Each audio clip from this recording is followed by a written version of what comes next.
When German prisoners of war first stepped onto American soil during World War II, many believed they were entering a weakened nation, one stretched thin by distance, divided by oceans, and exhausted by global conflict. Nazi propaganda had told them that the United States was soft, inefficient, racially divided, and incapable of sustaining a modern industrial war. What they encountered instead shattered everything they thought they knew. For many German POWs, the greatest shock of captivity was not defeat, not imprisonment, and not even the loss of freedom. It was witnessing the sheer scale, speed, and confidence of American industrial power, an economic and manufacturing force unlike anything they had ever imagined. German POWs began arriving in the United States in large numbers after 1942, especially following the collapse of Axis forces in North Africa. Most expected harsh treatment. Many believed they would be worked to death, starved, or abused.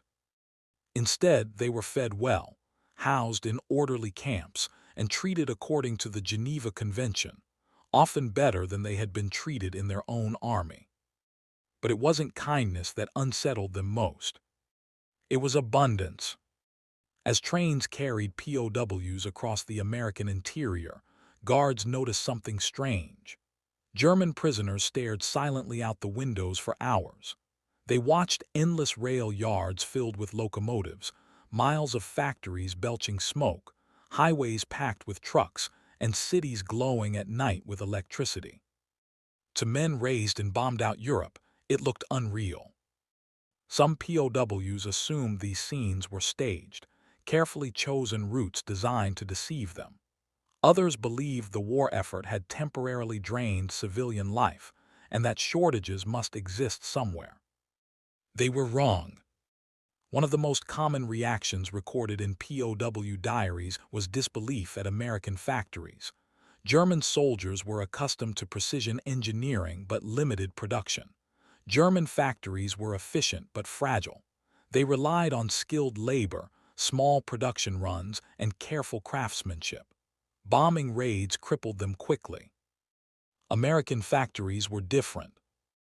POWs assigned to labor details near industrial zones saw massive plants operating day and night. Assembly lines never stopped. New machines replaced damaged ones almost immediately. Materials arrived in endless supply: steel, aluminum, rubber, fuel. Captured Luftwaffe pilots were stunned when they learned that American aircraft factories produced more planes in a single month than Germany could produce in a year by late 1944. Even more shocking was how ordinary it all seemed. To Americans, this level of output wasn't extraordinary, it was routine. German POWs struggled to comprehend the numbers. The United States produced nearly 300,000 aircraft during the war, over 100,000 tanks, millions of trucks, and billions of rounds of ammunition. To Germans trained in a culture of scarcity by 1943, this bordered on the impossible. In interrogation reports, POWs repeatedly asked the same questions. How long had these factories existed? Where did the materials come from? How many workers were there? The answers were demoralizing. Many factories had been built from empty land in months. Raw materials came from within the country or from secure supply chains protected by oceans. Workers were not only men, women, older civilians, and unskilled laborers trained quickly and efficiently. German POWs realized something terrifying. America could lose battles and replace everything. Germany could not. Nothing symbolized American industrial power more clearly to German POWs than trucks. German logistics relied heavily on railroads and horse-drawn transport. Fuel shortages crippled mobility. Units often marched instead of riding. In the United States, POWs saw highways filled with trucks in every direction. Convoys stretched beyond the horizon. Trucks delivered food, equipment, fuel, and machinery continuously. Some POWs initially believed these vehicles were only for civilian use. Then they learned that tens of thousands of identical trucks were being shipped overseas, to Britain, North Africa, Italy, France, and the Soviet Union. American industry didn't just supply its own army. It supplied half the world. Food shortages haunted Germany throughout the war. Rations shrank. Hunger became normal. Soldiers looted when possible. Civilians survived on substitutes. In POW camps, German prisoners were stunned by American food supplies. Meals were consistent. Portions were generous. Fresh meat, bread, vegetables, coffee, and sugar were common. Some POWs refused to believe this could last. They assumed shortages would appear. They never did. Even more disturbing was learning that American civilians ate similarly well. Supermarkets were full. Restaurants operated normally. There were no ration riots, no starvation. For many POWs, this realization destroyed any lingering belief in German victory. A nation that could feed its prisoners, this well could fight forever. The greatest damage American industry inflicted on German POWs was psychological. In Germany, hope persisted even late into the war. Wonder weapons, jet fighters, last-minute miracles. In the United States, hope died quietly. POWs talked among themselves. They did the math. They compared production figures. They listened to radio reports. They saw new equipment rolling past their camps while older equipment was still being used overseas. Germany, they realized, was not losing because of bad leadership alone. It was losing because it could never compete with this level of production. No strategy could overcome it. No bravery could stop it. No sacrifice could reverse it. By 1944, many German POWs understood they were not just prisoners. They were witnesses to something unprecedented. They had seen what a fully mobilized industrial superpower looked like, untouched by bombing, fueled by resources, protected by geography, and unified by purpose. Some later wrote that captivity in America saved their lives, not just physically, but mentally. It broke the illusion created by propaganda and replaced it with reality. After the war, many former POWs returned to Germany carrying stories not of cruelty, but of factories, highways, trucks, and abundance. Stories that explained why the war had truly been lost. When German prisoners arrived in the United States, they expected punishment. What they received instead was revelation. They saw an industrial machine so vast that defeat became inevitable, not because of ideology, but because of mathematics.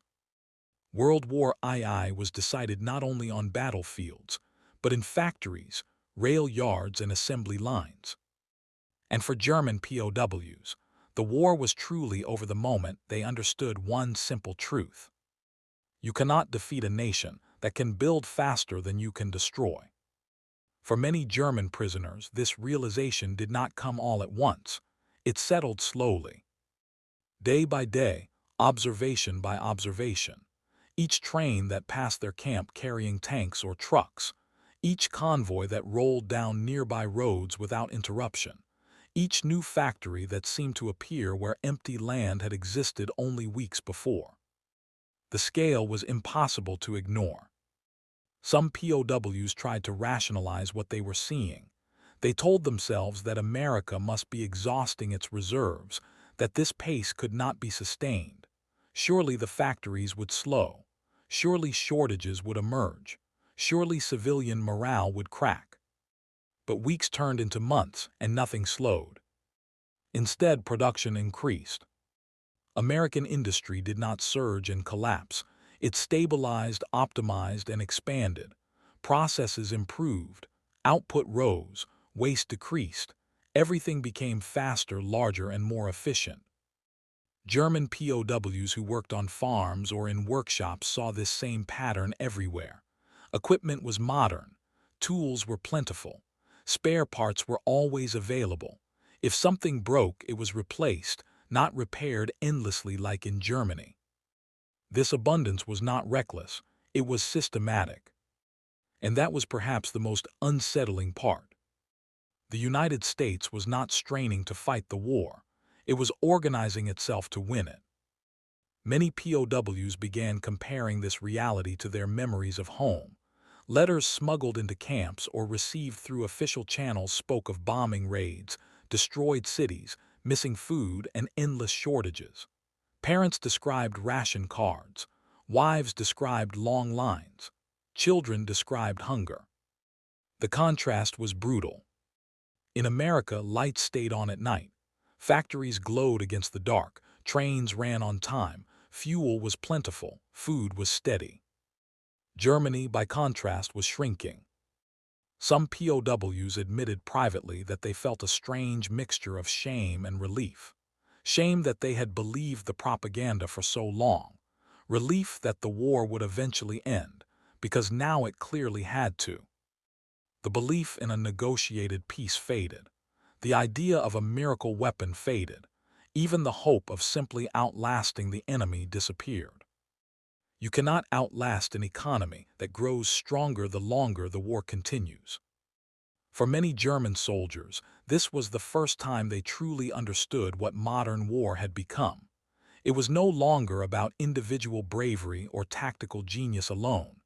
It was about logistics, manufacturing, transportation, and scale. America had mastered all of it. Some POWs later recalled a specific moment when the truth fully settled in.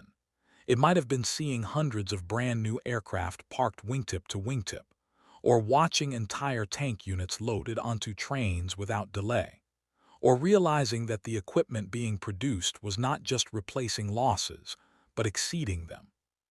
The war, they realized, had been decided years earlier. Not on D-Day, not at Stalingrad, not in North Africa, but in factories that never stopped running. By the time the war ended, many German POWs returned home with a clearer understanding of why defeat had been inevitable. They spoke quietly of America's industrial strength, often with a tone of respect rather than resentment. Some would later say that if Germany had truly understood what it was facing in 1941, the war might never have been fought at all. Because once a nation like the United States fully commits its industry to war, the outcome becomes a matter of time, not chance. And for the men who saw it firsthand, behind barbed wire but with open eyes, that truth was impossible to forget. For some German prisoners, witnessing American industrial power created an internal conflict that stayed with them long after the war ended.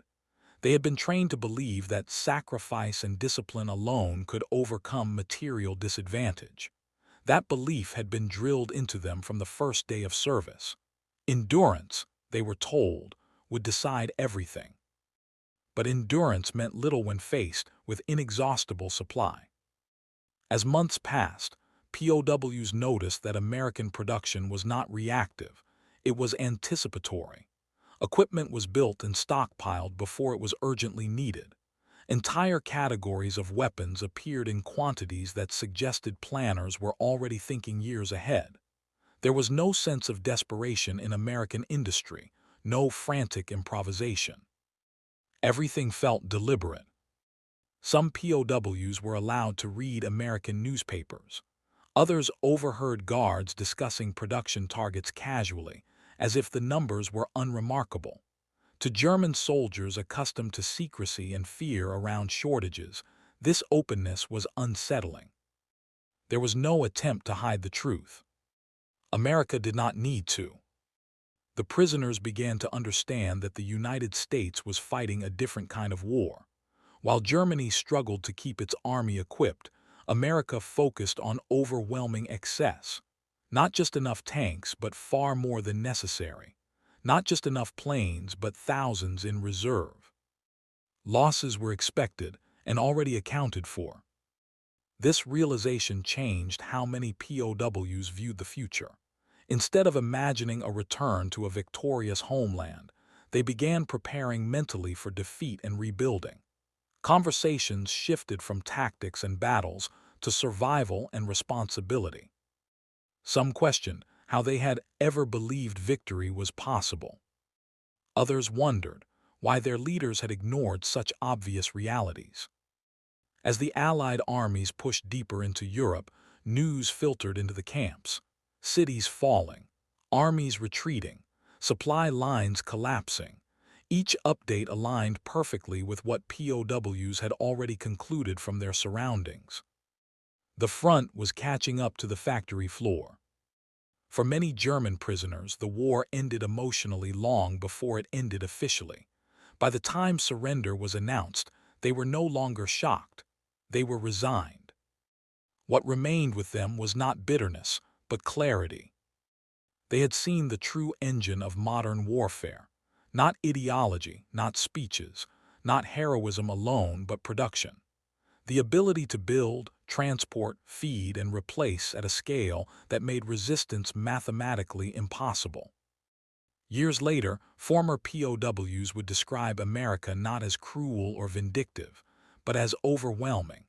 A nation so large, so organized, and so productive that once it entered the war fully, the outcome was sealed. For them, the lesson was simple and enduring. Wars are not won by believing harder. They are won by building more, and building faster than your enemy ever can. And that was the truth German prisoners of war carried home with them, long after the factories went quiet and the trains finally stopped. For many of these former prisoners, the memory of American industry stayed vivid long after they returned home. Germany in the late 1940s was a landscape of rubble and silence. Factories were destroyed or dismantled. Rail lines were twisted. Cities were dark at night. Food was scarce, and rebuilding felt overwhelming. Against that backdrop, memories of the United States felt almost unreal. They remembered factories stretching farther than the eye could see. They remembered machines running without pause, shift after shift, day after day. They remembered warehouses filled with finished products waiting to be shipped, not because they were urgently needed, but because they might be needed later. That contrast shaped how many former POWs understood the war in hindsight. Some became outspoken critics of the leadership that had led Germany into conflict with such an opponent. Others focused on rebuilding, applying lessons they had learned in captivity, about efficiency, organization, and scale, to post-war industry. A few even returned to the United States years later, this time as civilians, to see whether what they remembered had been real. It had been. America's industrial base had not vanished with the war. It had simply shifted. Factories that once produced bombers and tanks now produced cars, appliances, and infrastructure at the same astonishing pace. The war economy had transformed into a consumer economy without collapse. To former German POWs, this was perhaps the final confirmation of what they had witnessed during the war. The industrial strength they saw was not temporary. It was structural. The geography that protected American factories still existed. The resources that fed production were still abundant. The systems that coordinated labor, transport, and manufacturing were now even more refined. The war had revealed something permanent. In quiet conversations years later, some former prisoners admitted that captivity in the United States had changed how they viewed power itself. Military strength, they realized, did not begin with weapons. It began with education, infrastructure, planning, and the ability to mobilize an entire society without tearing it apart. They had seen a nation fight a global war without collapsing at home.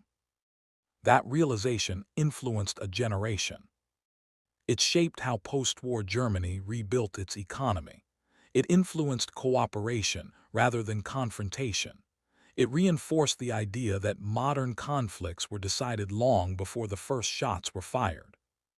For the men who once stood behind barbed wire watching endless trains roll past, the lesson was clear and lasting. Industrial strength is not just about machines. It is about organization. It is about resilience. It is about time. And once that truth was understood, the outcome of World War II no longer felt mysterious at all. Time passed, and as former German prisoners reintegrated into civilian life, many found themselves quietly comparing everything around them to what they had witnessed in the United States. Reconstruction in Europe was slow, fragile, and uneven. Every repaired bridge, every reopened factory, every restored rail line required immense effort. They now understood why. During the war, American industry had not been forced to rebuild under fire. It had expanded in safety. Its factories had never been reduced to ruins. Its transportation networks had never been systematically destroyed.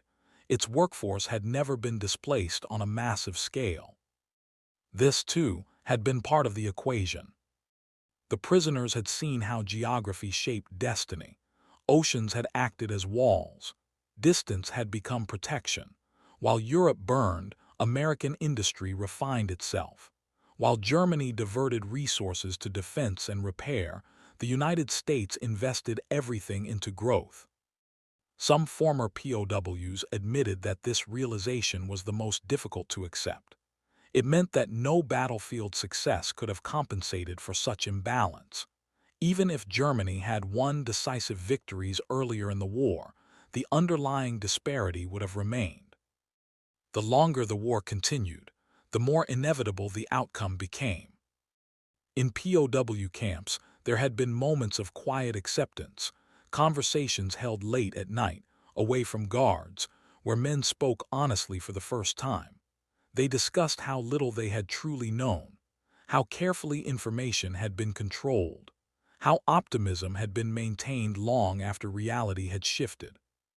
America had not needed secrecy to maintain morale. Its strength was visible everywhere. Former prisoners recalled how American guards spoke casually about future plans, college, careers, families, while the war was still raging. There was an unspoken confidence that life would continue, that victory was expected, not hoped for. That confidence had been more powerful than any weapon. As years turned into decades, historians began to interview former POWs, collecting their memories before they faded. Again and again, the same theme emerged. It was not cruelty that defined their captivity. It was revelation. They had seen the foundation of modern power laid bare. Not speeches, not flags, not ideology, but roads, factories, supply chains, people trained to work together at scale.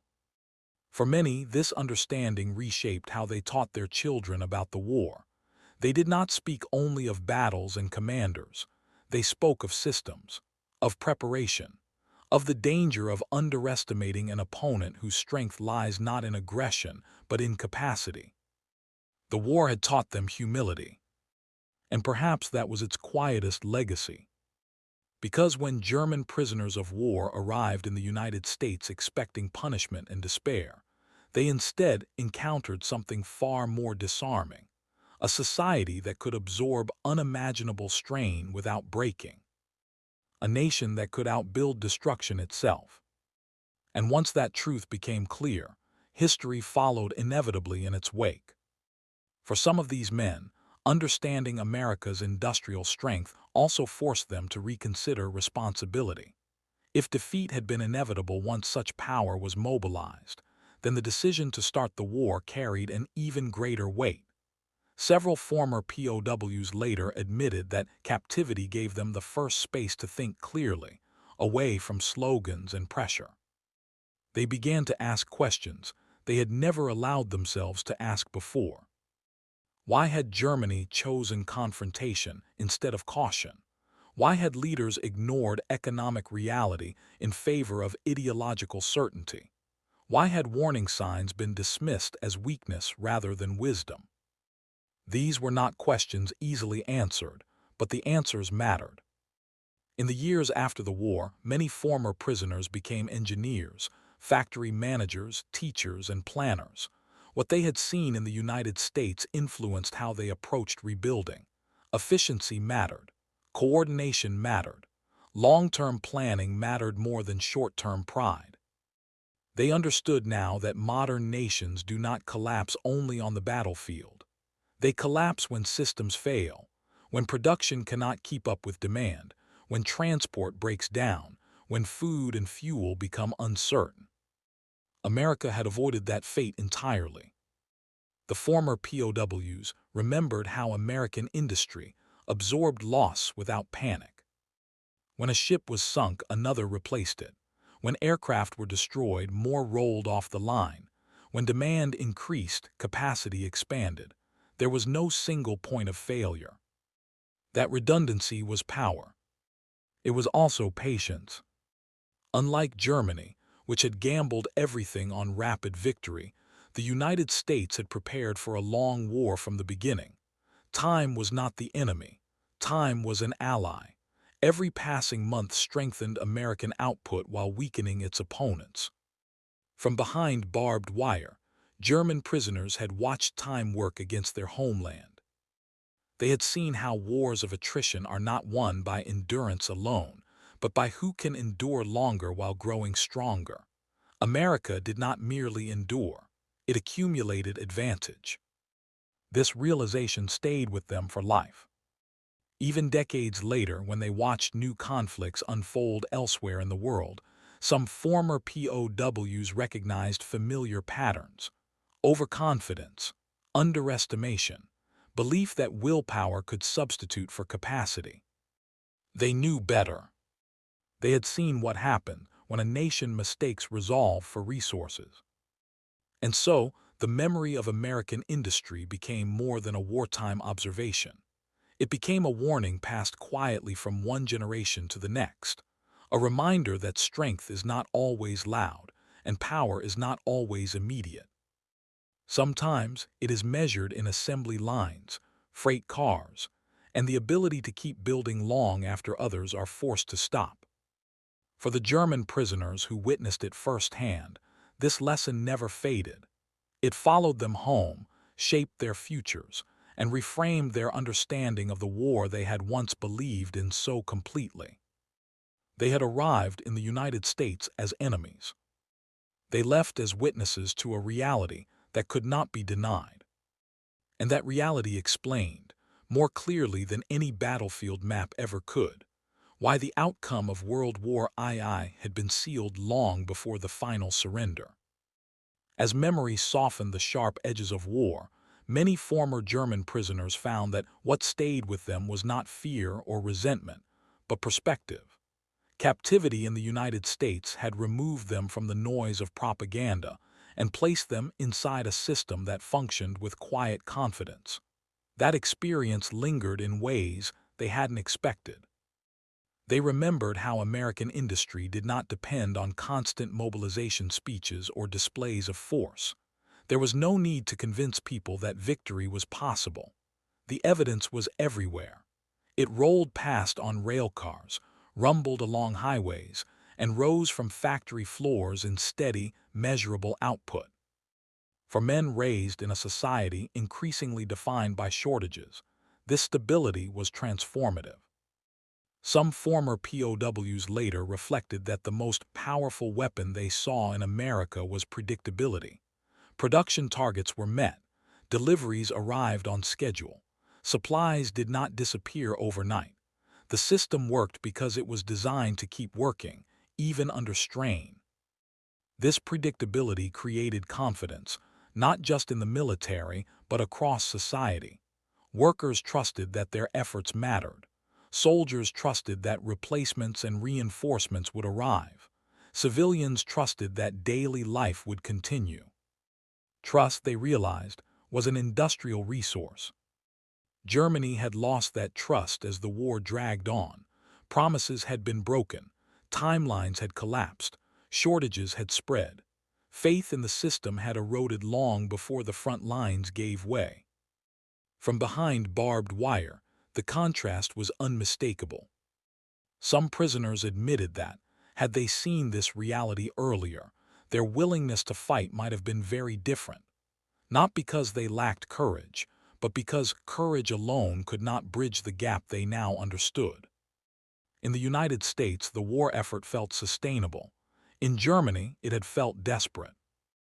This difference shaped how many former POWs later viewed peace. They believed stability required more than ceasefires and treaties. It required strong systems capable of supporting societies without constant crisis. Reconstruction, they felt, had to focus on foundations, not appearances. That belief aligned closely with what they had witnessed during the war. As historians later noted, the Marshall Plan and post-war cooperation reflected lessons learned on both sides. Economic recovery, industrial capacity, and interconnected systems became tools for preventing future conflicts. Former POWs recognized these priorities immediately.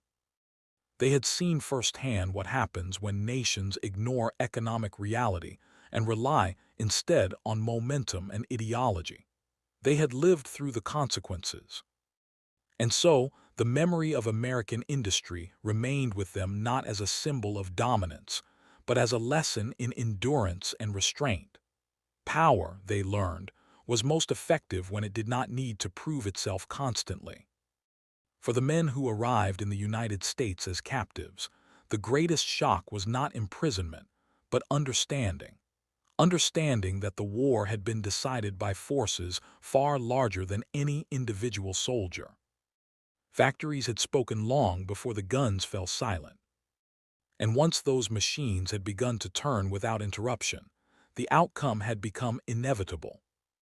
As the years passed, many former German prisoners came to understand that what they had witnessed in the United States was not simply wartime mobilization, but a deeper national capability. The war had not created American industry. It had revealed it.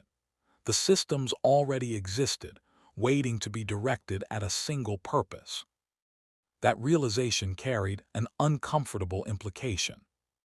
Germany had entered the war believing that speed and decisiveness would compensate for material disadvantage.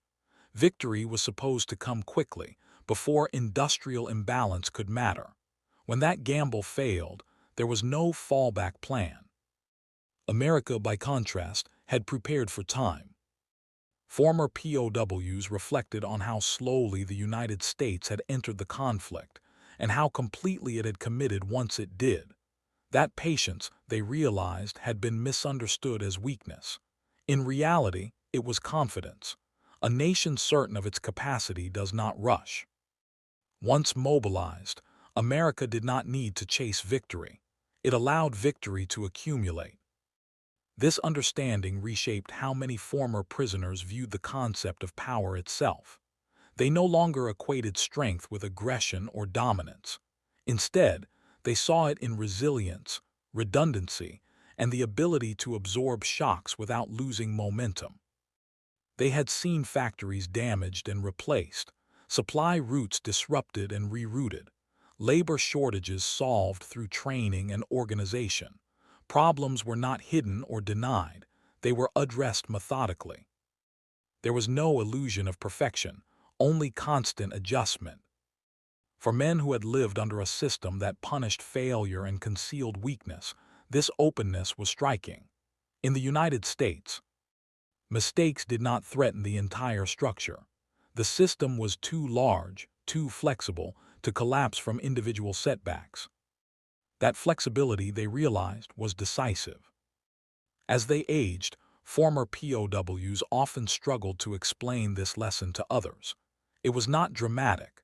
It did not fit neatly into stories of battles or heroes, yet they believed it mattered more than any single campaign. Wars, they came to believe, are decided by whether a society can sustain effort without exhausting itself. America had done exactly that. The factories, the trains, the highways, the food supplies, all of it pointed to the same conclusion. The United States could fight a long war without becoming unrecognizable to itself. Daily life continued. Institutions held. The future remained visible.